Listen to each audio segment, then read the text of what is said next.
So, we are focused on memoir. So, I want you to take what you read from Glass Castle, and I do have a couple of excerpts posted for you to be able to go through and have more practice with recognizing the importance of dialogue and the importance of when you're writing a memoir, your personal thoughts, feelings, reflections, how what was going on inside of you coming from that experience, not just telling the experience from what you remember, but actually making it more like a story. And a memoir is a more, think of it as a more flavorful form of a narrative. Okay, so and I want to go over also the difference between a memoir and an autobiography. You're not writing an autobiography like if you're watching As Time Goes By, then Lionel's memoir, My Life in Kenya, does not depict a whole life like a memoir does. His whole life, just a portion of it.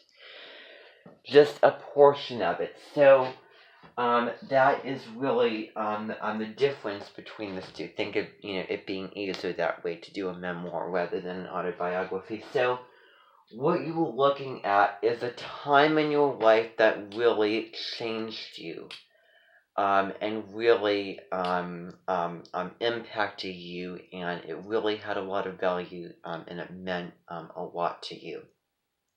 And what was a lesson or a theme learned from that experience.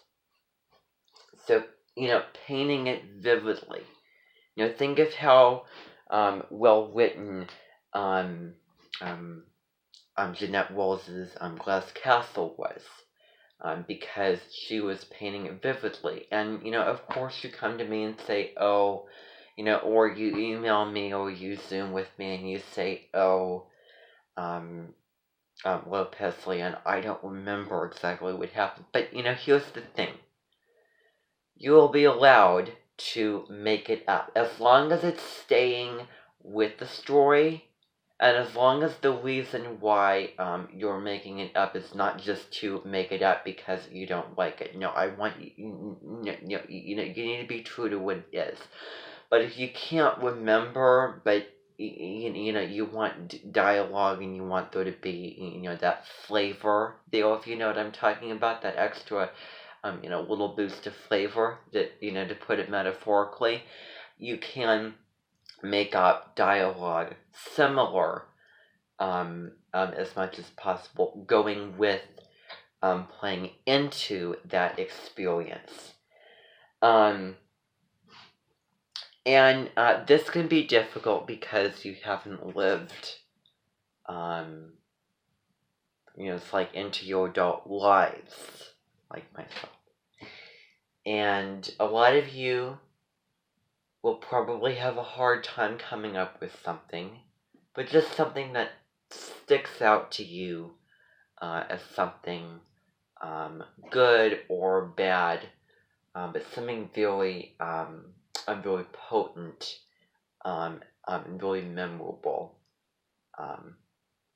and one of those powerful experiences. So, I'm doing that thing where I talk again and I hesitate. Now, memoir.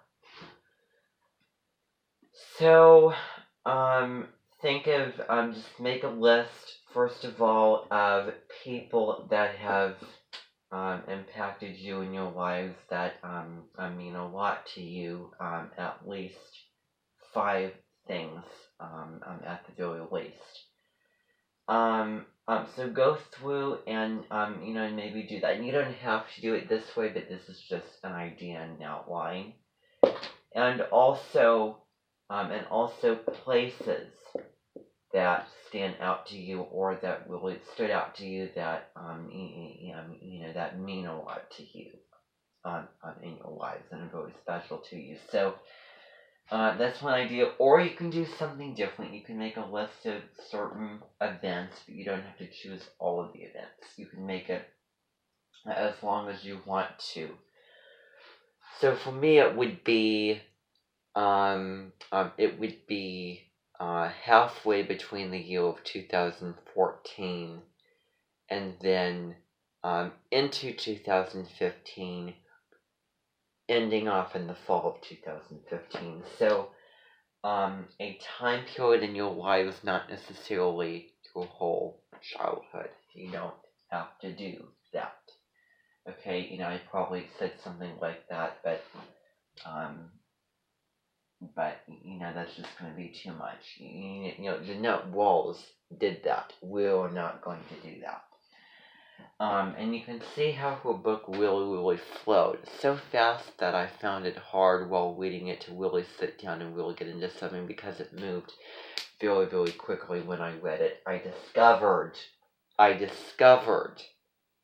that when I read the book, and no one else hinted it out at me that it went by really fast. That was my own discovery. Alright, so it has to be about 500 words. When you're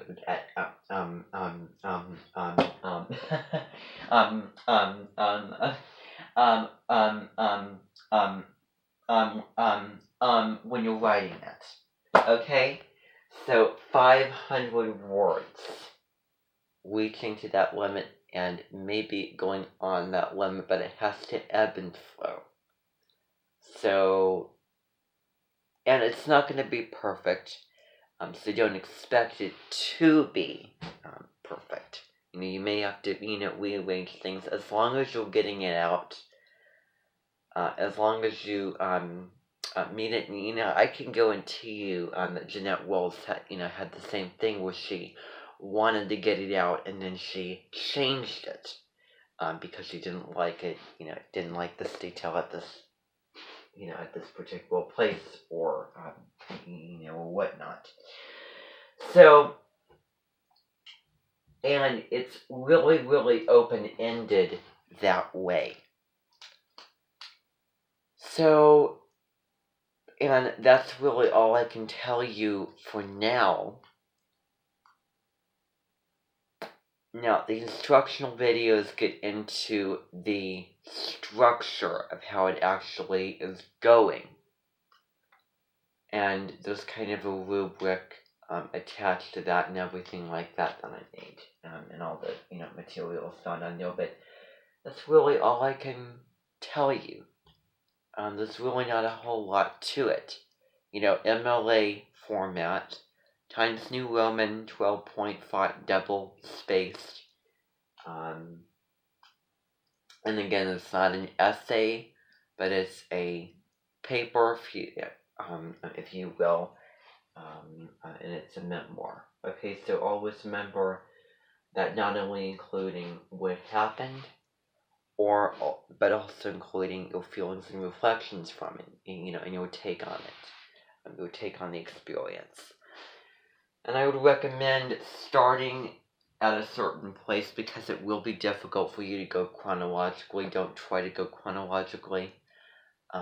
Just start at a certain place, and maybe it'll be like a flashback. So you start here, and then you flash back. And you don't have to do it all in order. You make one paragraph, you put one, above it. However, it rolls along. If you get my drift still. So, it's really all that I wanted to explain with that, okay?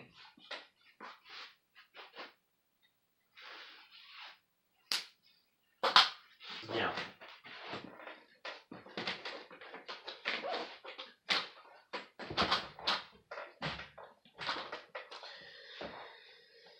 okay, so the next thing that we're going to be doing is we're going to be watching this Ray Bradbury